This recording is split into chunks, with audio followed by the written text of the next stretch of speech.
If you switch your have tos to your get tos, your life will change.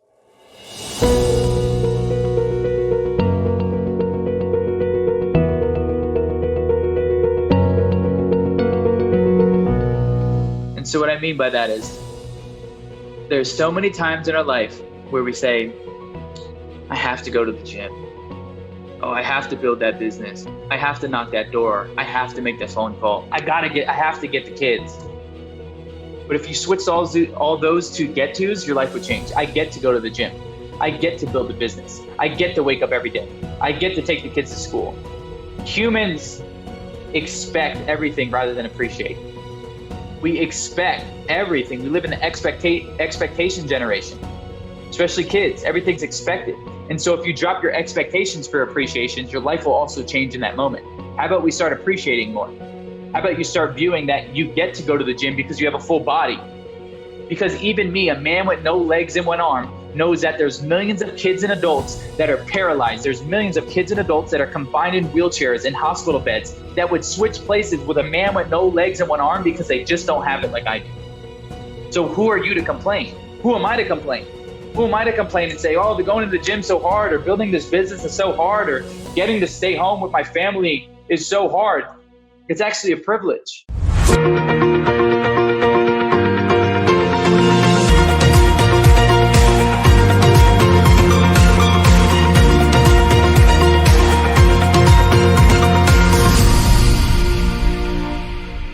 Nick Santonastasso. Nick is a medical miracle born with hand-heart syndrome, an extremely rare condition that left him legless with only one arm and one finger.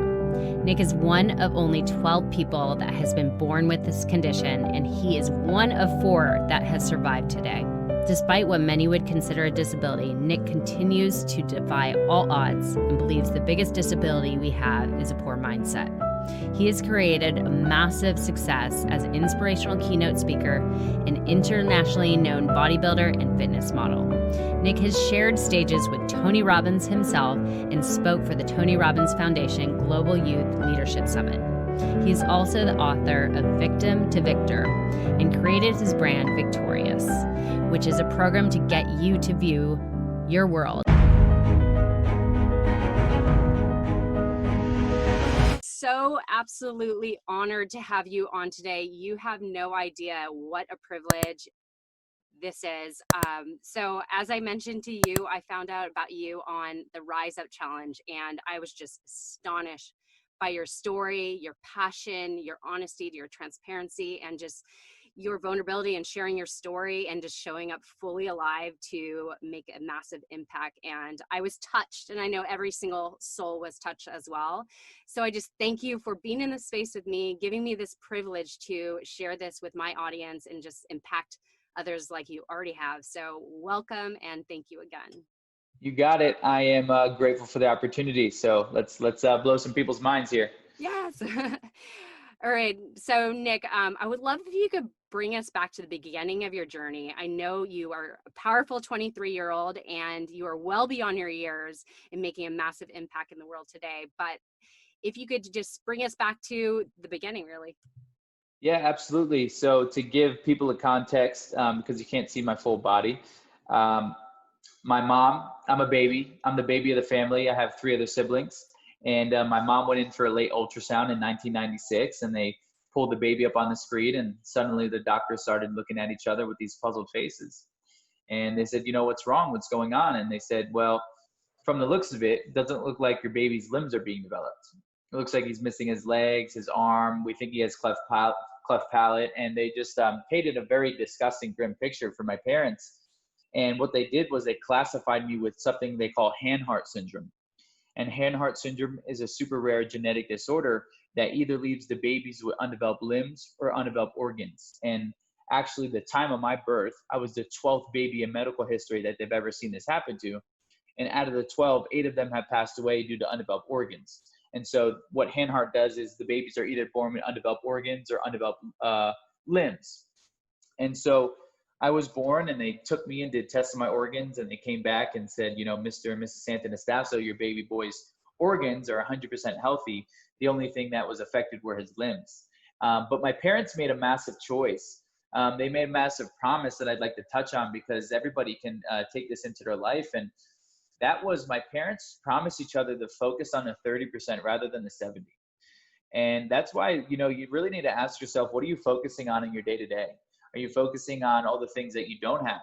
Or are you focusing on all the things that you have and you can appreciate? Are you focusing on the things that you can control?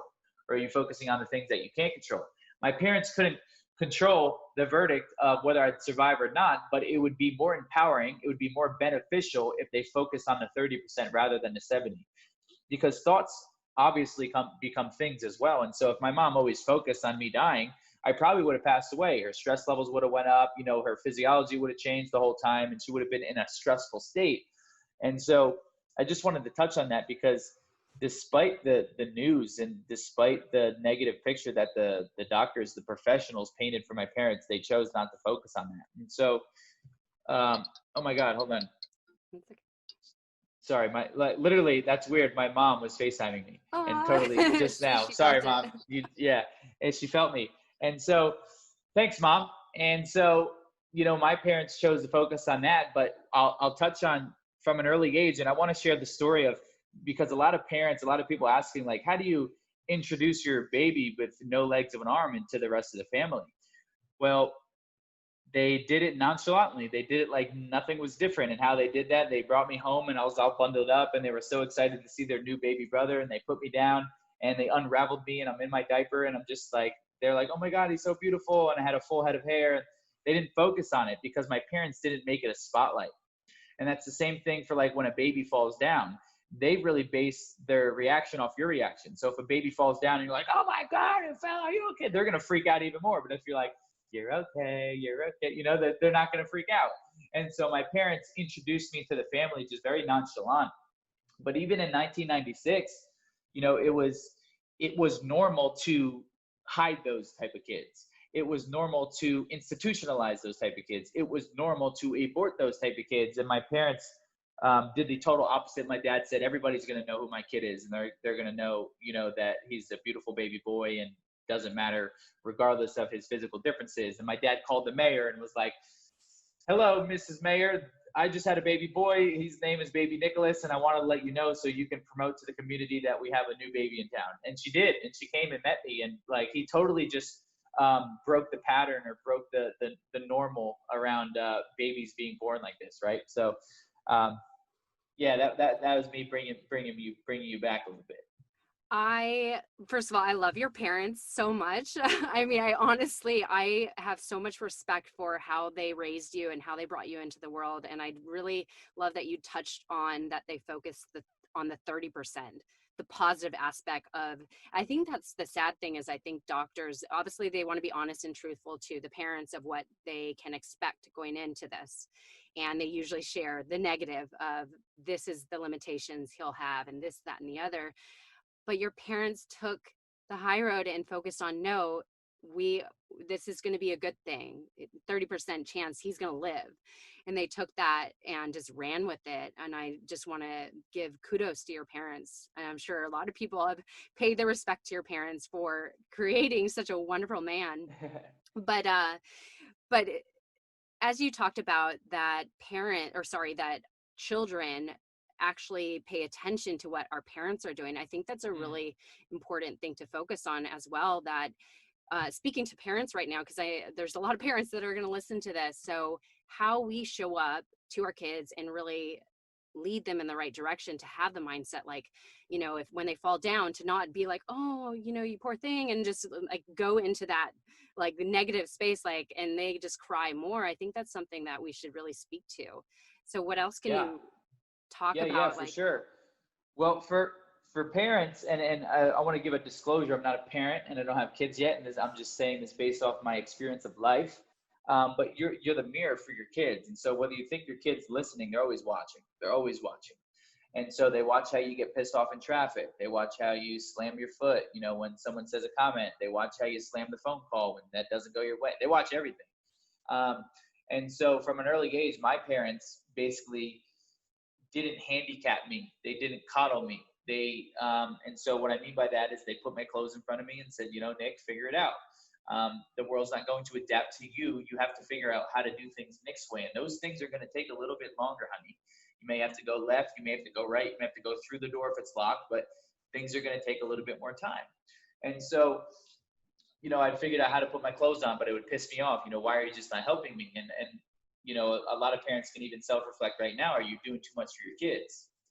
And there's probably an energy shift in your energy right now because you probably do too much for your kids. And this is coming from a brother to a sister or a brother to a brother. I'm saying this out of love. And, my next challenge, they put me in my high chair with some food there and said, you know what time it is. You got to figure out how to feed yourself. And so there was two massive important things that they engraved in me. The first one was, at an early age, they got me comfortable with being uncomfortable. And this is a massive skill that even adults can, exercise the muscles, because humans have a massive fear of failure. And the reason why they have a massive fear of failure is because they have the wrong relationship with failure. They view it as negative. They view it as they want to run away from it. Or what are people going to think of me if I fail? What are people going to think of me if I fall down? When in reality, failure is my best friend. Failure is my buddy. We watch Netflix on the weekends together. Like, that's something that I embrace because I know on the other side of failure, massive personal growth is going to be taking place. And, everyone can self-reflect on the question, do you learn more from your wins or do you learn more from your losses? Your losses. You don't really learn much from your wins. Just pat yourself on the back, right? And so, and then the second thing that my parents engraved in me at an early age, which is a massive skill if you want to provide more value, is they got my brain in the habit of being solution oriented. And that means that I'm focusing less on the problem and more on the solution. And so there's a rule. I think it's about 10% you should focus on the problem, and about 90% of your energy should be then focused on the solution. So you can spend some time focusing on the problem, analyze it, feel it, take it in, and then shift your energy towards, how, why, more of the solution. And so I've always been in the habit of focusing on the solutions, not getting upset over the problem. And that's something that we can really embody if you're up for it and engrave, is because focusing on the problem will serve you for a little bit, but it won't really help you stimulate solutions because you're not focused on it. And Tony has a quote, where your focus goes, energy flows. Absolutely. Our problems also need focus to be fueled. And so all the things that, and when we focus on problems for a long period of time, we magnify them. We make them way bigger than what they really are, because humans like to blow things out of proportion and make our own problems and think it's the end of the world, when really it's not. And so you have to be very conscious of your focus. And, but back to, you're the mirror for your kid. You're showing your kid, what a relationship should be. Whether your relationship with your spouse is good or not, that's what your kids see. That's what they think. They're like, oh man, mom and dad fight all the time. I guess that's what we're supposed to do as a relationship. Or, mom and dad always have a movie night together. It's so amazing. Maybe that's what a relationship should be. You're setting the example of how you should treat a woman, how you should treat a man, how you should get pissed off in traffic, or maybe you should enjoy traffic because you get to listen to music. I don't know what it is, but every single action you do, your kids are watching. So let's be very conscious of how we're showing up. And maybe they could be a little, a check for you. They could be the barriers or the walls for you to really get back in line when you see yourself, acting a certain way when you shouldn't act. Like in a moment when you're acting a certain way, ask yourself, do I want my kid to act that way? Or do I want my kid to open the door for someone because I lead by example? Because a lot of times there's a study also shown that parents aren't the top influence in their kid's life. And sometimes it's not even the teacher. It's someone that they idolize. It's someone they look up to. And so if someone's not taking your advice when you're telling them, you need to lead by example, because then they'll show up. So good. It's so powerful. And I really think that this needs to be heard by parents, especially, that our actions are being seen. Like, kids really do hear us in the other room. They're very aware, and kids do really gain these habits from our parents. So anyways, I love that message, and I think it's very powerful for parents to hear. So talking about yourself and how you really developed this resilient mindset, obviously it stemmed a lot from how you were raised by your parents, but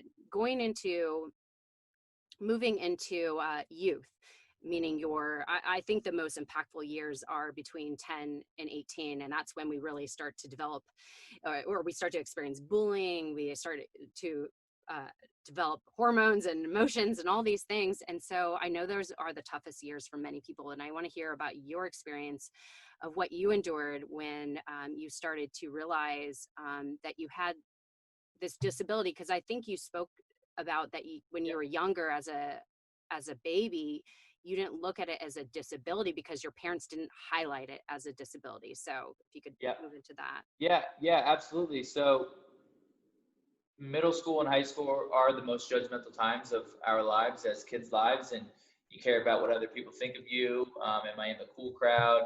Maybe I have to be cool or act a certain way so I can fit in with the cool crowd. I mean, there's so many things going on, right?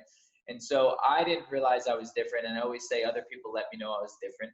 And my mom keeps blowing me up. Just checking in. Love you. Thanks, Mom. And so there was a moment when I was on the bus, and there was a girl to the left of me, and she was making fun of everyone. And I was like, oh man, she's gonna have a field day with me. And she got up to me and she said, dude, I don't even have to start with you. You're already too messed up anyway. Look at you. And I always say, not only was I coming from another human being, but it was coming from a female. And to be fully transparent, females were one of my biggest suicidal triggers because as humans, we all crave love. And I felt that I went to middle school and high school that girls didn't look at me the way that they looked at my friends or, boyfriends, girlfriends. That was a big deal. And I didn't think I received the same love out of, from the females that, I thought I should, right? Anyway, so as humans, a lot of the things that I talk about is psychology and the way that the brain works. And so as humans, we do something called stacking. And we stack thoughts. And so we can stack thoughts in a negative way or we can stack thoughts in a positive way. And so we've all had moments where we wake up on the wrong side of the bed. And maybe you roll over and you see a text, a phone call, an email that triggers you. If you're not conscious of your focus, if you're not conscious of your inner dialogue, your whole day will be negative because our brain is designed to focus on the negative. Our brain is designed to focus on our insecurities, the failures, the problems in our life. It's your job to design your brain to make you happy. And so I started stacking thoughts and I was like, man, Nick, you're disgusting. Girls don't like you. You'll never have a girlfriend. You'll never walk into her locker. Is she going to want to hold your finger? Is that weird? I started stacking myself in these deep, dark, negative places. And so how we get out of this negative spiral is the first thing you could do is you can call a level-headed friend, someone that's not in the same state as you, because all the things that are going through your head, you may believe them, but they're all false. So you need someone you need outside eyes or outside perspective to talk you out of it, most likely a friend. The second thing that you could do is you can flood your body or start self-reflecting on things that you're grateful for, the things that you're appreciative of, because the emotion of gratitude actually outweighs all the negative emotions. And so it's emotionally impossible for you to feel grateful and sad or grateful and angry at the same time. And so that's why, gratitude isn't just, unicorns and fairy dust, but it's emotionally impossible for you to feel two emotions at the same time. And then the third thing, which is one of the most powerful things, is you got to get your body moving. You have to change your state. And so when you notice, if you're in a slump, if you're in a negative space, your head's down, your shoulders are slouched, you're talking monotone.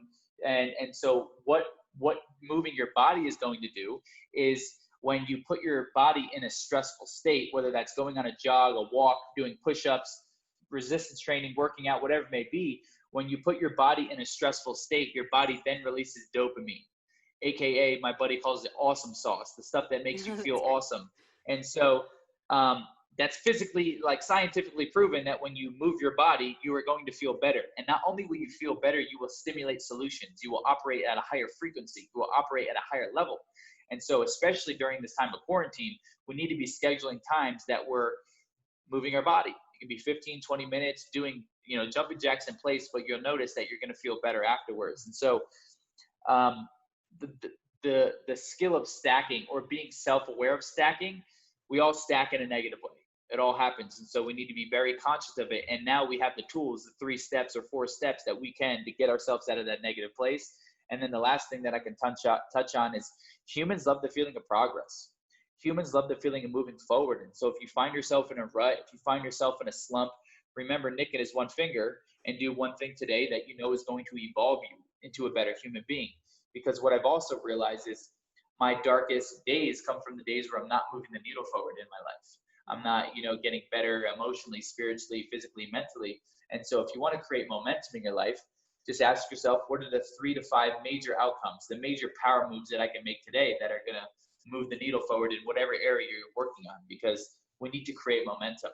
But like I said, going back to stacking, that's why self-awareness is key. Self-awareness is really the holy grail of it all, because when you're self-aware of your emotions and why you're feeling that emotion, then you can really dissect of why you're feeling like that and go to the source and fix it. But people don't know about the power of stacking. People don't know that the brain is designed to focus on your insecurities and your weaknesses and all the negative things in your life. And so that's why people say, well,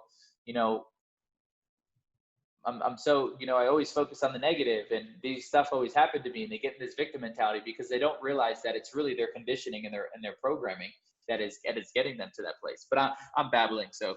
No, it's so good. And honestly, like I'm just nodding my head. Yes, I totally agree. And you say one thing, if you're not growing, you're dying. And that is one thing that I always say as well, that and I believe in growth and that we have to be constantly stimulating ourselves to push our needle forward in some way. And I completely relate to when I don't accomplish things, when I don't knock things off my to-do list, I feel like, oh, I'm not accomplishing things. Oh, I'm not moving forward. And I get in this little slump. So I completely agree. So you're not just rambling on. It's so valuable. The one question though is how do we start to develop that muscle to look at, when being aware of where our thoughts are going and stopping them in the track and to redirection that? Yeah. So the quality of our life comes down to the quality of the questions we ask ourselves. And so, in the midst of a problem, in the midst of a challenge, in the midst of a very dark time or a hard time for you, you can ask two questions. You can ask a disempowering question and you can say, why is this happening to me? Or you can ask an empowering question and say, what can I learn from this situation? Which one's more empowering? Which one's going to get you out of the state? Which one's going to have you reflect and focus on the positive out of every situation? It's the questions that you ask yourself. The same thing with like a diet, right? People are like, I can't lose weight, or why can't I lose weight? Or you can ask yourself, how can I lose weight and enjoy it at the same time? Which one's going to allow you to stimulate a better solution? And so we need to be very conscious of the questions that we're asking ourselves as well. Pete Vargas was talking about when he wakes up, he asks himself, how can I give myself a raise today? These are the type of questions that we need to be asking ourselves. And so you can be very conscious of your inner dialogue. But what I would suggest to people is take a time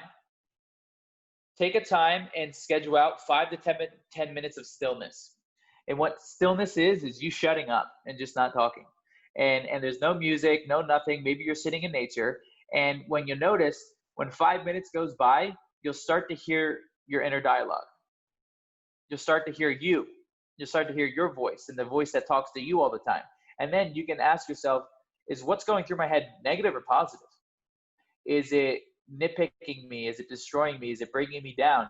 You'll get to hear your true voice after about 5 minutes of stillness. And so now you can evaluate the thoughts that are going through your head, and then you switch them. You switch them. I mean, we talk about affirmations, but affirmations are saying like, I'm happy, I'm happy, I'm happy. And your brain's like, no, I'm not happy. But incantations are even more powerful. And incantations are something that you embody with your physiology. You change your state, you change the tonality of it, and they are I ams, right? So for me, it's I am an outstanding learner. I'm a student of the game. I am kind. Abundance flows through me. I am decisive. I'm evolving as a leader. I'm becoming the man I'm meant to be, but I embody it and I change my physiology because that's going to engrave it into your nervous system. You'll literally be able to change your nervous system. And at first people are like, oh, I don't believe this. That's why, using your physiology and yelling it and changing your tonalities, because you want to add emotion into those words rather than just saying them.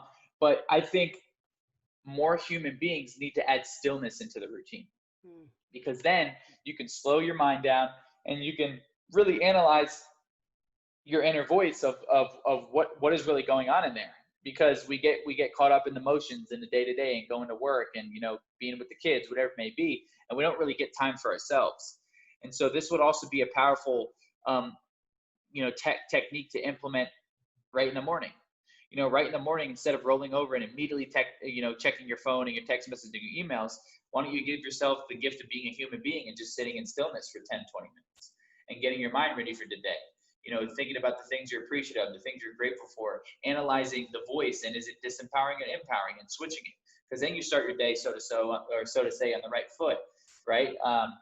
But I think stillness is very underplayed, and it's a form of meditation. And I think we all need some stillness in our life, because now more than ever, there is more there's more stimulus. There's more things stimulating us on a day-to-day basis than ever before.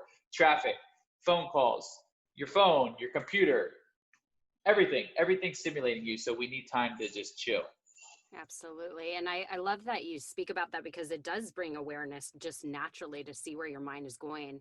And so once you know that, then you're able to consciously shift it. So I love that advice. And I think a lot of people could take that and use it in their life right now. So going back to you, because you are the gift, and I want to really share a little bit more about your story, because it's really just, I've heard some of your amazing stories, and I'm so moved by every single thing you've shared. So going back to high school or middle school and high school, you've had some pivoting points in your life at that point. One of the things being when you started wrestling. So if you could share how you got, what drew you to wrestling and what happened from there. Yeah, absolutely. I was still a kid that was unconfident. I was uncomfortable with my skin, and I was trying to figure out what this confidence thing was. And I realized that it was a skill. And a synonym for confidence is actually self-integrity, keeping our word within ourselves. Because as humans, one of the most powerful things that we have is our word. And, we're all guilty of committing things and not following through, but there's an underlying issue. And the underlying issue is every time that we commit to something and we don't follow through, we take a piece from ourselves. We diminish ourselves. We diminish the way we view ourselves. We diminish our word because we said we were going to do something and we didn't. And so we actually devalue the relationship we have within ourselves, which is the most important.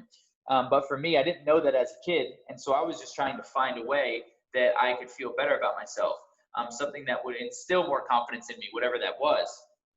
And I was from New Jersey. I grew up in New Jersey, and my older brother was a wrestler. All my best friends were wrestlers. And I figured, well, if I could become a wrestler, maybe the girls will like me. If I become a wrestler, I'll be an athlete when they said I couldn't. If I become a wrestler, maybe I'll be in better shape and I'll feel better about my body. Like, these are the things that are going through my head as a 16, 17-year-old kid. But I had a challenge, and my challenge was this arm. And for those that are listening, if you're driving your car, don't look down at the screen. But if you're driving in your car, my right limb was about 5 inches longer than it is now, and my bone was growing faster than my skin. And so it was super sensitive. And the bottom line is, if I would have hit my arm hard enough, my bone would have came through my skin. And so I never did physical activities with it. I always used to hide it. And so this was a big challenge in me becoming a wrestler. And Nick being solution oriented, I came up with a solution, and I sat my parents down and I said, Mom and Dad, I want to be a wrestler. And my mom replied, no, absolutely not. Wrestling's the most physical sport. God forbid you hit your arm, your bone comes through your skin. Mom's freaking out. And in 10 seconds, I came up with a solution, and I said, well, can we cut my arm off? And she said, what do you mean cut your arm off? And I said, yeah, can we cut my arm off? And she said, Nick, the right word is to amputate. You're so aggressive with your words. And I said, okay, I'll use the word amputate. Can we amputate my arm? And they said, is this something that you really, really want to do? And I said, yes, I want to become a wrestler. This is going to instill confidence in me. It's going to be amazing. And my parents agreed. And the reason my parents agreed is because I brought forth the solution. And what I mean by that is, when I was born, the doctors wanted to chop my finger off because they said it was useless. The doctors wanted to put screws in my quads and do bone lengthening, so one day I'll be able to have prosthetics. And my parents always said no, because they said, that's not my choice to make. That's Nick's choice to make, and he doesn't have a voice yet. And so the moment that I brought forth the solution, my parents were empowered, and they said, absolutely, if this is something that you really want to do, let's do it. And so my junior year, my parents went ahead and scheduled the appointment for me to amputate my arm. And I came out of surgery. It went 100% successful. And I go back to school, and people are like, dude, what'd you do? And I'm like, I cut my arm off. And they're like, why? And I said, I'm going to become a wrestler. And, some people laughed and some people supported. And that's okay, because there's always going to be people in your life that tell you you're not good enough. There's always going to be people in your life that tell you you're not smart enough, pretty enough, you don't have enough limbs, whatever it may be.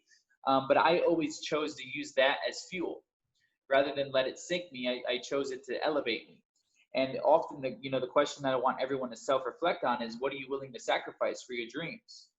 Or what are you willing to sacrifice to better the relationship you have within yourself? What are you willing to sacrifice to become a better mom, a better husband, a better daughter, a better brother? I don't know what the things you need to do in your life, but there's some things that you need to sacrifice to take yourself to the next level. And that's for you to decide. And so I went throughout the surgery and it was 100% successful. And I go into my wrestling room and I'm ready to wrestle. I'm ready to, get my butt kicked. And I kind of modeled my parents when I went into the wrestling room, and I told my friends, I said, guys, you need to beat me up. You need to pick me up, slam me down on the mat as many times as you need, because if you hold back on me, I'm not going to know how to become the best wrestler I could possibly be, right? And that was the same approach my parents took. If they gave me everything, if they put stepping stools and little loops on the doors, like I would have got smacked in the face at reality at an early age. And so asking you shall receive. I got my butt kicked, and they didn't take it easy on me, which I'm grateful for. And, I became a wrestler, and I was a JV wrestler my junior year, and I got my butt kicked, and my coach put me out for a varsity forfeit so I could get my letter jacket. And I said, dude, I don't want it, because I think we can all agree that things feel better when we earn them. I'll still take $1 million if you want to give me $1 million. I'll tell you that, but it'll feel better if I earn that $1 million, right? And then my senior year, I came out as the 106-pound varsity wrestler for my high school. And this, it gave me confidence. I was labeled as an athlete. I committed to something crazy and I followed through in it. I was spending more time with my team. I was labeled as a wrestler. I thought wrestlers were the coolest thing on the earth. And so what I really want to get out of that story for people is I committed to something greater than myself, and it made me feel good. I committed to something that was going to take my relationship with me to the next level, whether that was physically, mentally, emotionally, but I committed to something and I followed through. And so you can ask yourself, what are the things right now that you need to commit to and follow through on? Because those things are going to make you feel better. And there was a pivotal moment as a wrestler for me where I came off the mat after getting my butt kicked, and this lady came up to me crying, and I'm like, oh man, what did I do wrong? And she said, Nick, I want to thank you. She said, my daughter's over there on the sideline, and she never wanted to do a sport. She never wanted to do an extracurricular activity, but seeing you out there on the mat, she's empowered. She wants to try all these things. I want to thank you. And there was a light bulb went off in my head, because I wasn't trying to be motivational, inspirational Nick. I was trying to dig myself out of my own hole, and I was helping people passively. I said, well, this makes me feel good. I got a little fuzzy feeling inside, and that feeling was called fulfillment. I didn't know what it was at that time, but it was called fulfillment. And so I said, well, if I focus my energy on trying to help people, maybe I'll feel a little bit better about my body. The one thing that I thought was the biggest curse, the most negative thing that could happen to me. And I also realized that that I was helping people passively, and that wasn't my intent, And so I was like, well, how can I contribute to more people? How can I take my body and make people laugh? How can I take my body and inspire them and motivate them? And at the same time, the app Vine came out, and Vine was an app that was released in 2014. And I think wrestling gave me enough confidence to put myself out on the internet. And so I'm glad I was a wrestler, because I think we can all agree again that the internet can be a very nasty place. That it could be a very nasty place. And so being confident enough to put myself out on the internet, I wanted to create a way where I can make people laugh. I can inspire them at the same time, because I knew what it felt like to be an unconfident, depressed, suicidal kid. And so I wanted to create a way where people can look at me and I could be an example to see, like, wow, look how happy Nick is. And so I was thinking of an idea, and I came up with this master plan of that there wasn't many people in the world dressing up as a zombie scaring people in Walmart. And my friends are like, dude, no one's ever done it before. I'm like, this is a great idea. This is gonna catch people's attention. And so my senior year, I was still a senior in high school. I put fake blood on my face, and I put fake blood on my clothes, and I set out to my local Walmart in New Jersey, which Nick's not allowed in that Walmart anymore. And we were going down the aisles looking for a victim. And I found this guy who was heavily invested in the paper towels, and I told my camera guy to record it. And I came around the corner and I ran as fast as I could. I was like, rah! And he threw the paper towels at my face, and I got an amazing reaction. And I told him, dude, I'm alive. I'm not really a zombie. I didn't think this would work. And I looked at my camera guy. I go, was that 6 seconds? He goes, that was 6 seconds. And this was the start of something that blew up that I didn't expect. And so I wanted 500 people to see that video. And I posted the video, and I went to sleep for school the next morning, because I'm still a senior in high school. And I woke up, and the video had over 80,000 likes and over 80,000 reposts. and it went internationally viral. I was at the top of the popular page, and there was a news article that stood out to me the most, and it labeled New Jersey teen born with disability turned into a positive. And that's all I wanted. That's all I wanted people to know or to learn or to realize, was that regardless of what hand life has dealt you with, you can either complain about it, you can moan about it, or you can make the best out of the situation. You got to play that hand to the best of your ability. And that's what I wanted to show people. And so there was a method to my madness, and that was the method to my madness. And that, that was like the put me out on the map. And, I realized that this body of mine that I thought was a curse was actually the greatest gift that the world could give me. It's such an amazing story. I just want to sink that all in. I mean, I love that you did that prank. I mean, that was awesome. I mean, if I was that person, I would have completely freaked out. But I mean, how awesome that you really took your gift and turned it into a positive. And the fact that you impacted a child to really step into something they didn't really enjoy. And it's just so inspiring. I'm just so moved by it. But so speaking about that, was that the catalyst that brought you into speaking, or what moved you into becoming a motivational speaker? I mean, you're way beyond your years. I mean, like, you speak, I think you're one of the best speakers in the world, number one. Thank Give you. you that credit. But what led you to that? What brought you to that place? Yeah, absolutely. So I was a senior in high school, and it's funny because my dad's always weirdly right. And what I mean by that is he was always like, son, you could be a radio host, you could be a sports announcer, you could be one of those speakers. The way that you tell stories and project your voice is just amazing. And my dad's always my biggest fan. Wow. And I had a choice. So I was on the map as a speaker. I mean, I was on the map as a prankster, and I had a choice. I had the opportunity to film an Impractical Joker show in LA, but the whole cast was disabled, so you could pull pretty messed up pranks. And I was a senior, and they're like, Nick, we need you out here in LA. You need to move to LA. We're going to film the pilot. This is what you're going to get paid. It's going to be amazing. And so I had the choice of either going to LA or pursuing college. I got accepted to the only college that I wanted to go to with my best friend. And so Nick made the choice to drop out of college, and I went to LA. And long story short, 2 weeks after I signed my lease in LA, they canceled the show. It never even happened. I never even filmed the pilot. And there was Nick stuck out in LA with a roommate for, a 6 to 8 month lease. It was terrible. And, but it turned into my greatest gift, because I'll touch on that real quick. I went broke I'm going to make this quick. I went broke in LA, had no money, no job. And it was the greatest gift life could give me, because I know how to live with absolutely nothing.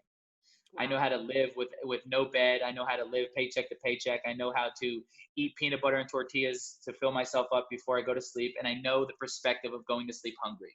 And so it gave me a massive perspective on life. And so rather than looking at it as a failure or a regret, it's one of the greatest gifts life could give me, because it allowed me to eat poop for a long period of time, right?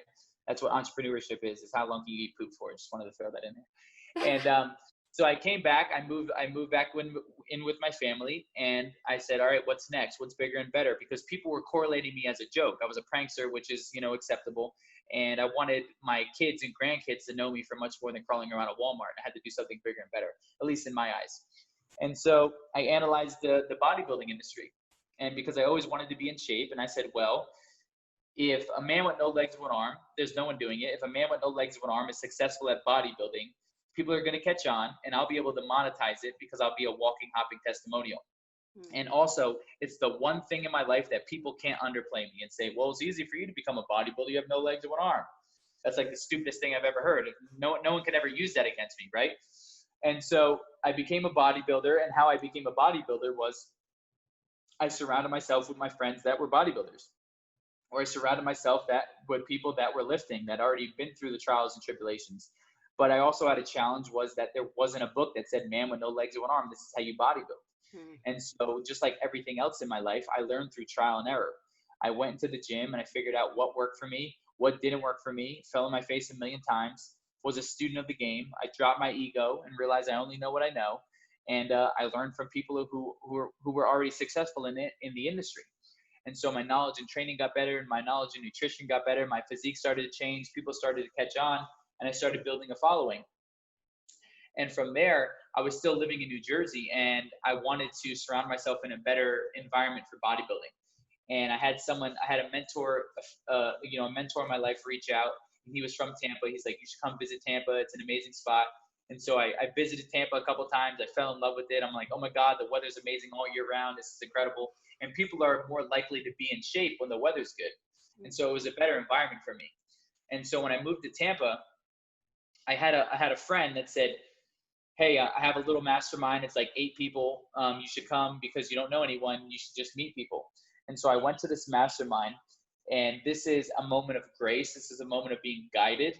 And because I believe in moments of being guided where, people fall into your lap at the right time or coincidences, right? I just don't think it happens out of chance.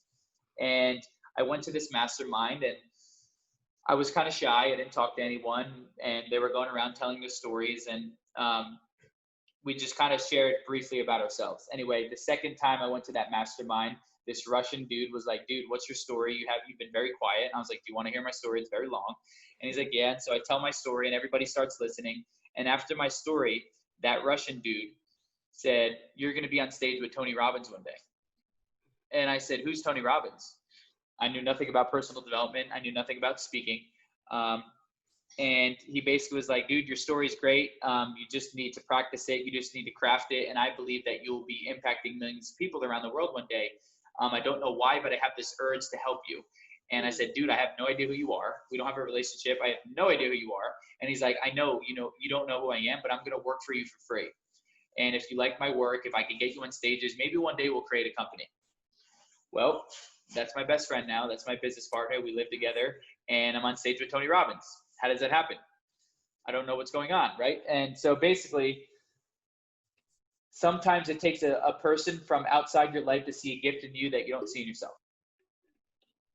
So it's like a dusty trophy on the shelf, and your mom comes over and she shines that trophy, and suddenly you're like, that's a dope trophy. Where you're like, it's been there the whole time.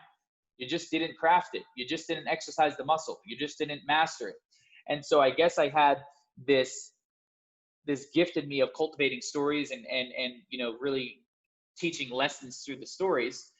But I didn't know I had it. And so Ratmir, who's my business partner, my best friend today, basically devoted his life to, getting me on stages and working with me, and we created the company. And that's how I got tied into speaking, to really sum the story up.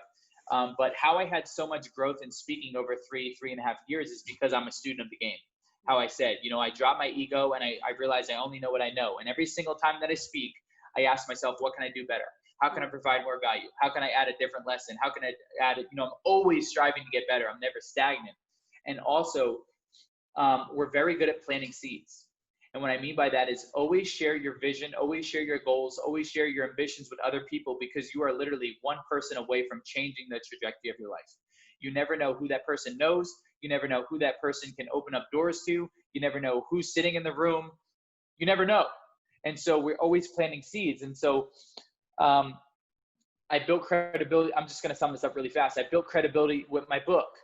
I created a book, right? Because that was going to raise my speaking fee and get me, to be more credible. Because here I am, a 21-year-old kid who has no business experience, has no speaking experience. How are you going to make this kid into a household name, right? And so I had to do things that were going to make me credible, more credible. And then I was able to get, Forbes to write an entrepreneurship, magazine about me, or a little spot in the magazine about me. And now I had Forbes behind me.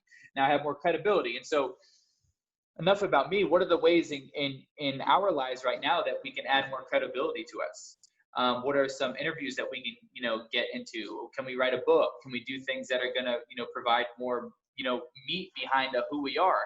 And, testimonials, proof of concept, planting seeds. Who in our resources, or who in our network can we ask to help us get to the next level? And I think that's why I've gotten to the place I am today, is because I have a massive hunger to always be better. And one of the biggest wealth traps in as a human being is the know-it-all syndrome. And people just, they think they know it all, and they think they're the best at everything. And I can clearly sit here and say I'm one of the best speakers in the world, but I don't, because I know that there's millions of people that are better than me, and I'm always striving to learn. And I never want my ego to get in the way. It's such a powerful message. My goodness, I love that you are a student of life. And I think to put your ego aside is such, I mean, it's honestly like a practice we all need to put into our lives. It's so amazing. Such a great story. And I love, I mean, what you've made of it. Like you said, you talk on Tony Robbins' stage. I believe you speak to youth. Am I correct? Yeah. So that's actually how I got started with Tony. We attended one of his events, and our main outcome was to plant seeds with all the playmakers, to everybody know who Nick was and his story. And I was able to meet him backstage, maybe a little bit finessing. There was some finessing in there, right? But I was able to meet him backstage, and he invited me to his next event to attend. I attended that. And then we always told his team, if there's anything you need, I'm always here. If there's anything you need. We didn't hear anything from them for like eight to 9 months. Wow. And anytime I do something cool, right, I would email them like, hey, Nick just climbed a mountain. Hey, Nick just wrote a book. Hey, just always keep it in their mind, keep it in the back of their mind, being persistent. And then finally they reached out and said, would you be willing to speak at a youth leadership? Tony's not there, but it's for the youth leaders that he creates. And I said, absolutely. And they said, well, would you be able to do it for free? And would you be able to pay for yourself to get out there? And so a lot of people would be like, oh, no, forget that. What am I going to get out of it? But I came from contribution. It's one of my top core values. How can I serve? How can I provide value? Because a lot of people nowadays, they look at situations like, what can I get out of this? What can I get out of this opportunity? What can I get out of this situation? Instead of providing value first. And so I wanted to provide massive value in the front, and then maybe ask for a favor on the back end. And so I did. I spoke at the youth leadership. They were blown away. They were like, the kids love you. This is amazing. And then I was like, well, if there's ever a spot with Tony, let me know. And they're like, well, that's a big ask. The schedule is really full. And I was like, all right, whatever. I'm here if you need me. We didn't hear anything from them for another half a year. And then out of nowhere, they hit us with an email and was like, hey, Tony was with the team and they were talking about speakers and you were the first name that popped up. Wow. Because I kept planting seeds. I kept staying in the back of his mind. And so they gave me the opportunity to test me out on day 4 of his UPW event, which is a 4-day event. Tony's not there on day 4. So they were like, can you speak on day 4? I did that. And I also knew that Tony would see the recording of me speaking because he wants to see if I'm good or not. And so after I spoke, they were like, oh my God, Tony's blown away. He's blown away by the energy that you bring to the stadium. Would you be willing to speak on day 1 with Tony? And Tony doesn't let anyone speak on day 1. And they were like, Tony, the reason why Tony picked you on day 1 is because he's absolutely certain that you can keep the energy just as high as if he leaves. And so that was a massive compliment for me. And fast forward, now I'm on tour with the guy with all of his events. I speak all around the world with it. Yeah. And I forget why we brought that Tony Robbins thing up, but that is the power of, really having a vision in mind. And the one thing I'd like to end off with is the how is very important, but the why needs to be your most powerful thing. When the why is powerful enough, the how will reveal itself. And so you'll notice a lot of high achievers, a lot of mega successful people in the world, when they started their idea, when they started their product or service out, they didn't know how, but they had a massive vision. They had a massive why behind it. And your why may be you want to retire your parents. You want to take your mom to Egypt, your dad to Alaska. You want to bring the kids to France. I don't know what it is for you, but if you have a why, that's going to get you to do the tedious things that you don't want to do. And that's going to get you out of bed on the days where you don't want to get out of bed. And so let's take a moment and self-reflect on our why. Why do we get out of bed? Why do we go to work? Why do we build that business? Why are you the mom? Why are you the sister you are? I don't know what it is, but your why is going to be a massive role in for you achieving, everything that you want in life. I hope everybody's taking massive notes right now. I would be right now. This is absolutely incredible. Everything you're sharing is just so powerful. And I think one thing, the perseverance you had in like you said, your why behind why you wanted to serve on that stage, and the fact that he complimented you, that he knew you could hold up the energy as high as him. Wow. But let's talk about the perspective we have of where our mindset is going. Mindset is the most powerful tool we have. And I know you've spoken about that. Our disability isn't missing a leg, missing an arm, whatever it may be. It's actually where our mindset is. And I love how to me, this is one of the most powerful things you've ever said, that our mindset is our biggest disability. And so I know you've shared a lot of tools how to strengthen our mindset, but let's talk about perspective, because I think that is one of the things that could really shift our mindset. Yep. If you switch your have tos to your get tos, your life will change. And so what I mean by that is there's so many times in our life where we say, I have to go to the gym. Oh, I have to build that business. I have to knock that door. I have to make that phone call. I have to get the kids. But if you switch all those to get tos, your life would change. I get to go to the gym. I get to build a business. I get to wake up every day. I get to take the kids to school. Humans expect everything rather than appreciate. We expect everything. We live in the expectation generation, especially kids. Everything's expected. And so if you drop your expectations for appreciations, your life will also change in that moment. How about we start appreciating more? How about you start viewing that you get to go to the gym because you have a full body? Because even me, a man with no legs and one arm, knows that there's millions of kids and adults that are paralyzed. There's millions of kids and adults that are confined in wheelchairs in hospital beds that would switch places with a man with no legs and one arm because they just don't have it like I do. So who are you to complain? Who am I to complain? Who am I to complain and say, oh, they're going to the gym so hard, or building this business is so hard, or getting to stay home with my family is so hard? It's actually a privilege. The things that you think that are have-tos are they're get-tos, they're privileges, but we take everything for granted. We literally take everything for granted. And so maybe a reality check is you need to realize that you take a lot of things for granted when they are privileges, when they are gifts, when they are things that millions of people around the world would switch places with you because they don't have it. They don't have power. I think the majority of the world, I think it's like 80-90% of the world lives off $3 a day. $3 a day. So what are we complaining about? And that may come off harsh, and it may come off aggressive, but sometimes it takes a different person from a different walk of life, a man with no legs or an arm, to really break through the barrier of perspective and say, holy cow, I've been taking a lot of things for granted. I've been complaining about a lot of stupid stuff lately. Because I can sit, like, I have every excuse in the book, or I have every reason in the book to sit here and complain about my life, and I don't. And to take it a step deeper as we end off here. You know, I talked about my brother. I talked about my brother and how my brother was my major influence in my life. What's today? Today's Tuesday. Last Thursday, my brother overdosed and died. Oh my God. I didn't know that. And I'm still here. I'm still here showing up. I'm still here serving. I'm still here contributing. I'm not here complaining and saying, why me? Why did my brother have to do that? Why did my brother have to pass away? Why did my brother have to get caught up in drugs? I have every right in the world to play victim card. So what are the things in your life that you are playing victim about? What are the things in your life that you are justifying? What are the things in your life that you are stopping you because you say, oh, it's too hard? Like, literally, life comes down to two things: appreciation and gratitude, and perspective.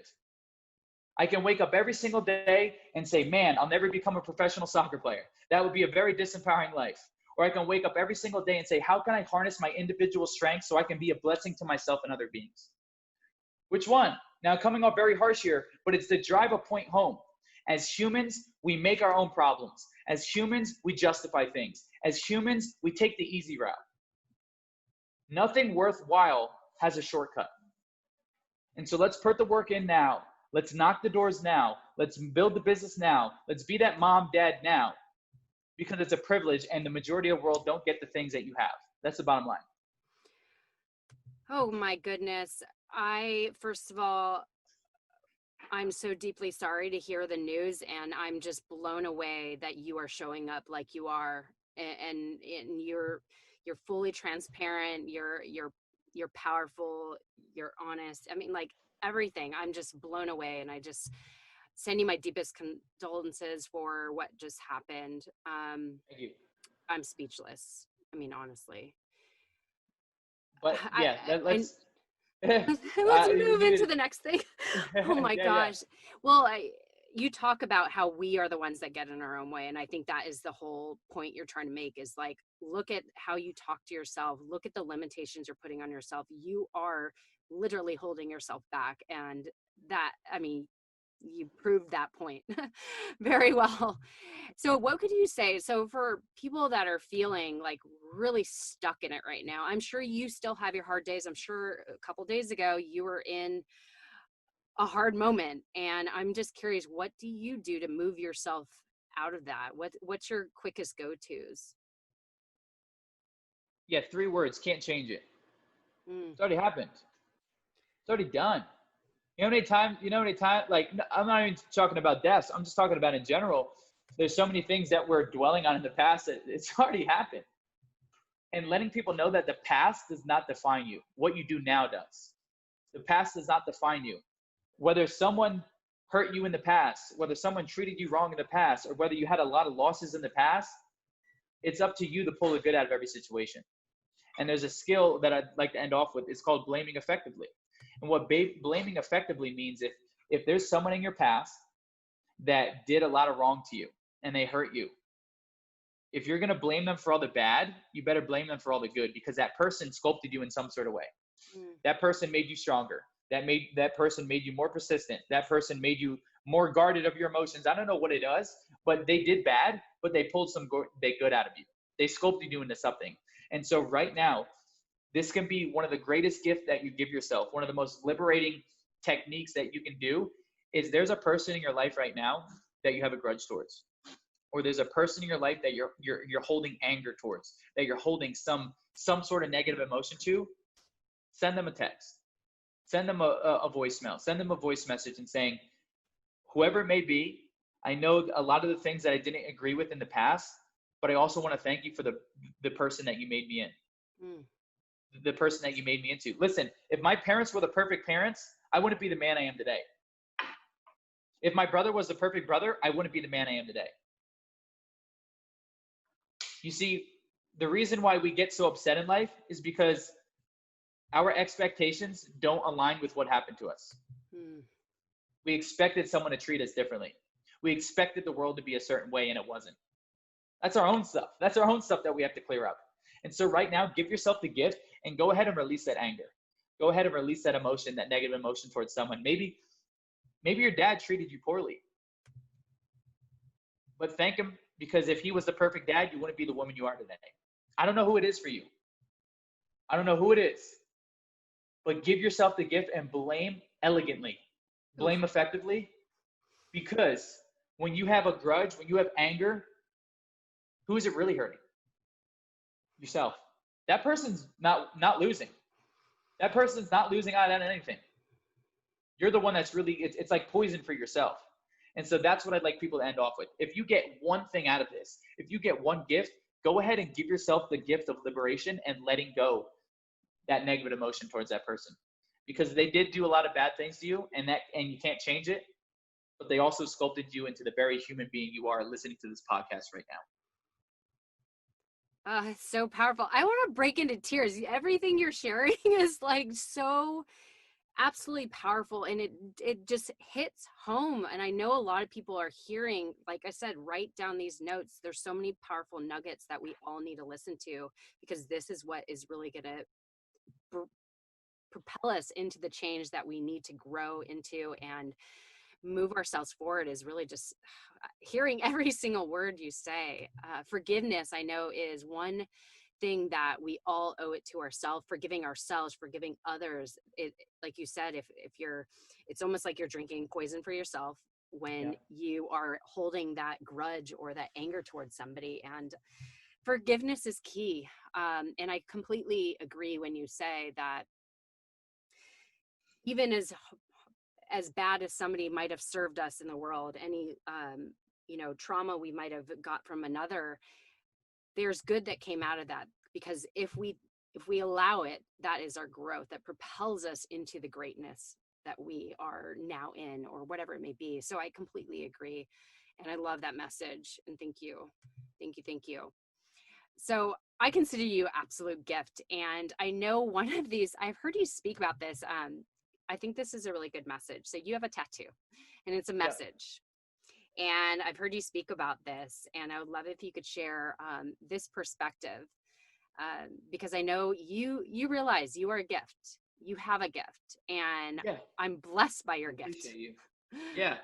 So the quote that she's talking about is it's on my bicep. It says, "You laugh at me because I'm different. I laugh at you because you're all the same." And that's not a quote Nick making fun of people with legs and stuff, but that's a quote to really show people that when you show up authentically and when you show up transparent, that is the game changer for your business, for your clients, for your family, for your spouse, for your relationship. That is the secret sauce to everything. Who would have known being an authentic, good human being was the secret sauce to everything? And you know, the reason being is because when you're authentic and when you're transparent, people know you're not BSing, and then the barriers in their brain start to lower, and they don't look at you like a skeptic, and they want to listen to you with an open mind because you connected with them. Oftentimes on social media, everything's portrayed as perfect, and no one really connects with perfect. People connect with your deepest, darkest times because at the end of the day, regardless of how many limbs, how much money, cars, whatever it may be, at the end of the day, we're all human beings and we all struggle with the same internal conflicts. Also, for the majority of my life, I've hated my body, and then I reframed it. And how I reframed it was realizing that if a girl or a human being doesn't want to love on me, doesn't want to do business with me, doesn't want to further a connection with me because of my disability or whatever you want to call it, well, maybe this thing is actually working for me and it's filtering out the type of human beings that I don't want in my life anyway. Maybe it's acting as an authentic human filter and it's doing the work for me. Because if someone doesn't like me for my body, well, that's not the type of person I want to invest my energy in anyway. It's saving me time. And so that's the same thing for you. When we show up our authentic selves and we show up transparent, if people judge you and they don't like you, that gives you a clear indicator that that's not the type of person that is meant to be in your life. And so when you show up authentic, when you show up transparent, that's when you'll be able to influence. The moment that you judge someone or the moment that someone feels judged, you immediately close the door for transformation. You'll never be able to get through to that person. And so a key is to see people where they are. Don't see people how you want to see them. See people where they are and understand their world around them and understand the things that they're going through, regardless of how bad it is. Because if you really want to influence people, if you want to connect with people, if you want to build a following or just connection with people in general, you're authentic, you don't judge, and you see people where you're at. Because at the end of the day, human beings want two things. Human beings want to be treated like people, and human beings just want to know you care. Thank you for sharing that. Okay, well, I could, like I said, I could talk to you for hours, and this has been so powerful. I mean, my mind is just exploding, and my heart is so full to hear you speak. I mean, honestly.